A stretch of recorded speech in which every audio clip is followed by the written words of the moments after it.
Hello friends, welcome on this favourite channel physics ज्ञान मुकेश नायक। Friends, figures of speech कैसे identify करना होता है, उसका एक्सप्लेनेशन कैसे लिखना होता है, ये आज हम देखने वाले हैं।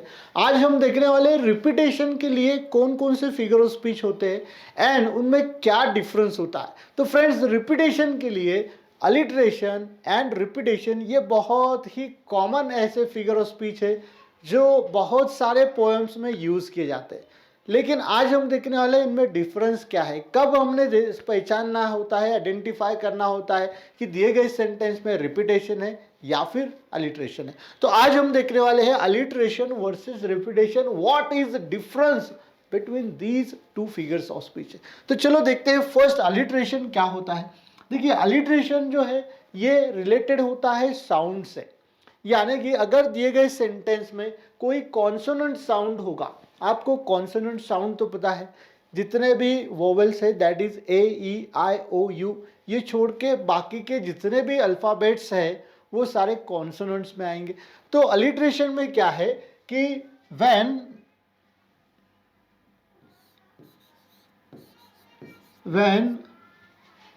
एनी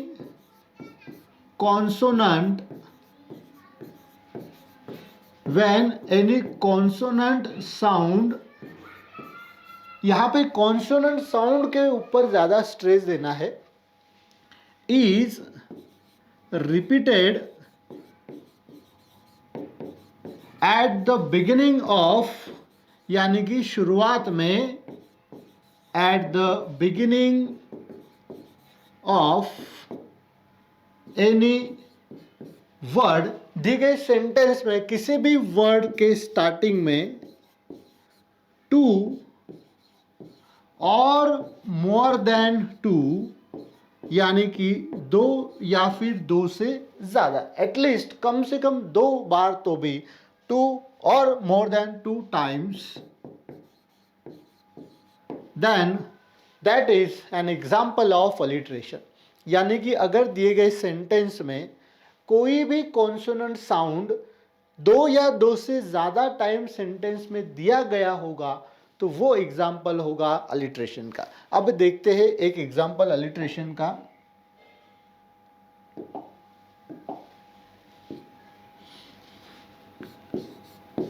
हर सेल्स रिसीव्ड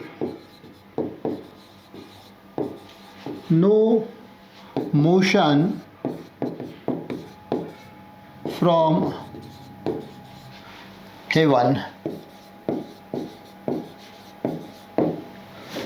अब यहां पे देखिए एक सेंटेंस है 12th के एक पोएम से, her sails received no motion from heaven. अब यहां पे देखिए, आप देख सकते हैं एक जो साउंड है ये at the beginning of word दो बार आ चुका है, दैट इज साउंड एच। तो अगर दी गई सेंटेंस में कोई साउंड यानी कॉन्सोनेंट साउंड दो या दो से ज़्यादा टाइम आता है तो ये एग्जाम्पल होगा अलिटरेशन का। तो ये एग्जाम्पल है अलिटरेशन का। सो यहाँ पे हमें फिगर ऑफ स्पीच का नाम लिखना है एंड उसका एक्सप्लेनेशन लिखना है। एक्सप्लेनेशन क्या है, तो देखिए यहाँ पे एक कॉन्सोनेंट साउंड आ चुका है, तो बस हमें वो आइडेंटिफाई करके बताना होता है कि दी कॉन्सोनेंट साउंड जो भी सेंटेंस में आया है that is H is repeated pleasingly. तो बस इतना सिंपल होता है एंड ये फिगर ऑफ स्पीच भी बहुत सिंपल होती है। अलिटरेशन जो है ये लेटर से कंसर्न करती है, कॉन्सोनेंट साउंड से रिलेटेड होती है। अब देखेंगे कि रिपीटेशन में क्या डिफरेंस होता है, अलिटरेशन से क्या अलग इसमें होता है। तो देखिए, रिपीटेशन ये भी फिगर ऑफ स्पीच नाम से ही पता चलता है, रिपीट हो रहा होगा कोई तो भी, तो रिपीटेशन के लिए यूज किया जाता है। रिपीटेशन में क्या होता है कि when a word, a whole word कहेंगे हम, a whole word is repeated, जब दिए गए लाइन में कोई एक शब्द whole word is repeated two और मोर देन 2 टाइम्स, यानी कि अलिट्रेशन के ही तरह है, लेकिन यहां पर पूरा वर्ड रिपीट हो रहा है, वर्ड 2 टाइम्स, तो वो एग्जाम्पल होगा रिपीटेशन का। तो वो एग्जाम्पल होगा रिपीटेशन का। फॉर एग्जाम्पल, जैसे कि small small moons of light, moons of light. तो ये एक बहुत ही इंटरेस्टिंग पोएम है, basket full of moonlight.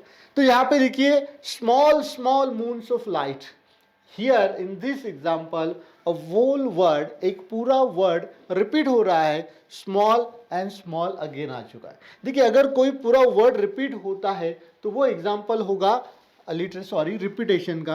तो उसका एक्सप्लेनेशन लिखना है। सबसे पहले फिगर ऑफ स्पीच का नेम आएगा, that is repetition. And explanation में हमें क्या लिखना होता है, the word which is repeated, that is the word, जो भी यहाँ पे रिपीट हो रहा है उसे एक्सप्लिसिटली बताना है। जैसे कि यहाँ पे स्मॉल ये रिपीट हो रहा है, इसलिए लिखना है small is repeated for greater emphasis, for greater emphasis। तो दोनों में एक मेजर डिफरेंस होता है। अलिट्रेशन में साउंड रिपीट होता है at the beginning of word, that is consonant sound, and repetition में एक वर्ड पूरा रिपीट होता है। बस हमें क्या करना होता है कि रिपीटेशन में थोड़ा सा एक्सेप्शन हमारे पास है, जिसे हम एक्सेप्शन ही कहेंगे, क्योंकि अगर दिए गए सेंटेंस में आर्टिकल दिया होगा तो हम यहाँ पे रिपीटेशन में नहीं यूज करना है, या फिर कोई ऑक्सिलरी दी गई होगी तो वो भी हमें क्या करना होता है, रिपीटेशन में नहीं कंसिडर करना होता है। तो याद रखना ये दोनों पॉइंट हमें या प्रेपोजिशन भी होते हैं तो उसे हम रिपीटेशन में कंसिडर नहीं करते। तो होप अलिट्रेशन एंड रिपीटेशन में जो डिफरेंस है एंड उन्हें कैसे आइडेंटिफाई करना अब आपके बाएं हाथ का खेल हो चुका है। तो होप फ्रेंड्स आपको ये वीडियो अच्छा लगा होगा, तो लाइक शेयर एंड सब्सक्राइब कीजिए, and thank you for watching this video.